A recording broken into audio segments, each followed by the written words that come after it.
உன்னை தெய்வம் என்பதா குருநாதன் என்பதா என்னை பார்த்து பார்த்து வளர்வதனால் அன்னை என்பதா உன்னை கடவுள் என்பதா கருணை வடிவம் என்பதா உன்னை கடவுள் என்பதா கருணை வடிவம் என்பதா ஐயா ஞான தானம் தந்த உன்னை தந்தை என்பதா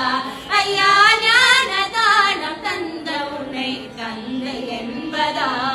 உன்னை தெய்வம் என்பதா குருநாதன் என்பதா என்னை பார்த்து பார்த்து வளர்ப்பதனால்